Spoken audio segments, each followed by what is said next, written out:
back to the channel. It's a new year, 2026, and I've got some new goals for this year, and one of which is to get back into shape. I'm actually planning to do a sort of like body transformation. I'll show a video of where I'm at now, and then, you know, trying to work my way into like a really good physique, and then from there I'll probably like build on it, maybe build a bit of muscle. So I've got multi-stage plan of how I'm going to get there. Phase 1 of that plan is weight loss. So I'm planning on bringing down the body fat percentage that I've got. I've got a scale that does that quite well. I mean, just as an example, I don't know if you can see that, but that's like my weight over time, and then it also shows body fat percentage over time as well. So it's quite a good scale. I'm gonna be honest, like I've started the whole running thing maybe like about 2 weeks ago. This is my second week into it, but I thought I'm missing the opportunity to kind of show you the true progress of going from where I'm at now to later. So I thought I'd jump on a video to show you where I'm at as soon as possible, so that later you can then see the true, difference. Part of that goal is I want to be able to get into a really good shape within 3 months. That's the target. 3 months. Yeah, that's going to be a bit difficult because there's birthdays coming up. I'm not really going to focus too much on dieting. Like, I'm going to be a bit mindful in the things that I'm eating, but I'm not going to go crazy over the whole dieting thing. Just being mindful, eating a reasonable portion. The main emphasis is going to be on the fitness, the exercise. There's going to be a bit of strength training in there, but it's mainly going to be cardio. So that's the cycling and running. Those are my two priorities, cycling and running. By the end of it, I'm hoping to show you the actual benefits of both, what I can see within myself. I do have a Strava account, so if you want to kind of see my runs and my workouts on there, I'll also put a link to kind of show you my whole progress, and then you can also see if my activities are going up. So the main point of this is more for accountability. So I'm vlogging the whole thing to be accountable, to make sure that I'm doing what I said I'm going to be doing. But then the other side of it is to get fit in 3 months. Thing is as well, like every year I plan on getting into shape, but I've kind of put it off. It's always a next month's problem, but I decided that January is the best time to start. They say the best time to plant a tree was 10 years ago. The second best time is now, and that's what I'm doing now. So watch out, you will see. The date is the 14th of January today, and then obviously in 3 months' time, maybe just under 3 months' time, I'm going to be showing you my physique, and I'll also do a side-by-side comparison. So we're going to do a check-in in Feb, we're going to do another check-in in March, and then we'll do the final check-in in April. So that's going to be 3 months, and then we'll see if the method that I've actually started doing is working in terms of like the weight that I've lost, and also the health benefits of it and how I feel and everything like that. So let's get to stripping. Yeah, as you can see, this is the front area. This is what I look like. I feel like a lot of the weight is around the torso area, back as well. So you can see in there. This is basically where I'm starting at. I mean, so it's achievable. I would probably say in terms of like body fat percentage, where I'm aiming to be at is around 12%. Any less than that, I need to be mindful of like, losing too much fat, because your body actually requires some fat.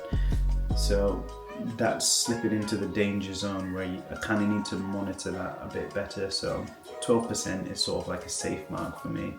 As long as I'm around there, then I'll be fine. But currently I sit at around, I don't know if you can see that, but I sit at around 17.1%. I mean, that's achievable to get to 12%, because that's only losing 5% body fat. I guess we can lose within 3 months that's definitely doable. So that's around 1.6% a month. That's easily achievable, but it's not just going to end there. I've got goals to hit in terms of like running goals.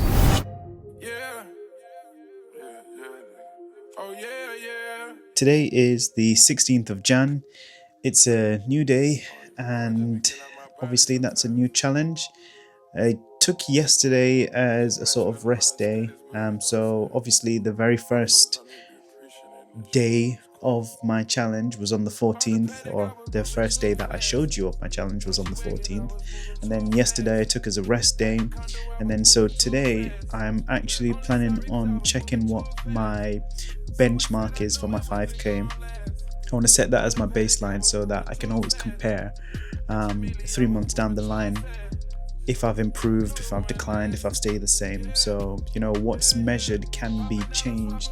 Speaking of, I'm a data analyst, so I've created like a sort of like meticulous document of like my fitness and also workouts.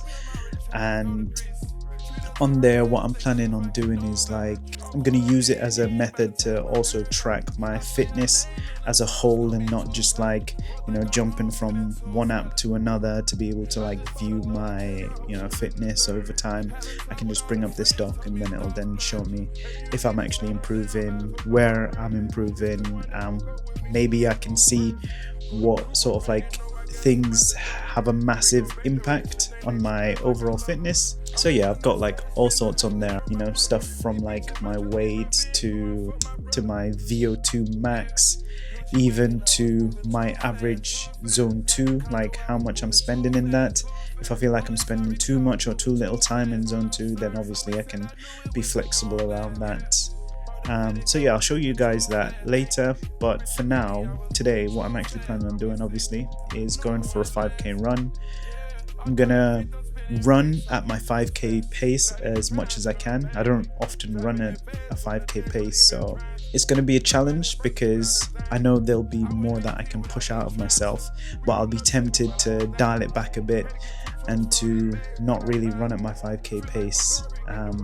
Because I usually do a lot longer than 5K or a lot less than 5K. So there's no really in between, there's never really hitting the 5K, but I feel like that's an important benchmark for me to be able to determine where I'm at physically, what I can achieve, and also it feels good to kind of like see your 5K time go down. I'm gonna make a prediction that my 5K time will probably sit around 32 minutes. That's what my prediction is, though I'm not going to let that happen. I'm going to try and beat 32 minutes and do it in sub 30, okay? So we'll see. But yeah, I'm going to go get ready, get changed, and then I'll let you guys know after. So peace out.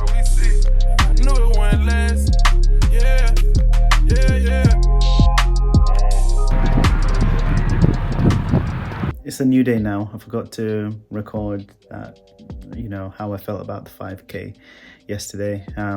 So I did better than I said that I would do. I think I said I was going to do around 32 minutes for the 5K, but I wasn't too far off. Like, I think I did 31 or something. I'll put, you know, somewhere on the screen how much I did speed wise and distance, and obviously it's a 5K, so you'll know what the distance is. But like in terms of like the speed, I did what I said roughly what I said I was gonna do. So now that I've got my baseline, it's literally just gonna be trying to top that, you know, training to go faster, training to be able to just improve my overall fitness. And like I said, the main focus is going to be on being consistent on my workouts and, you know, putting in the hours, putting in the time for those workouts. But in terms of everything else, they're like secondary, like dieting. For now, it's going to be secondary. But yeah.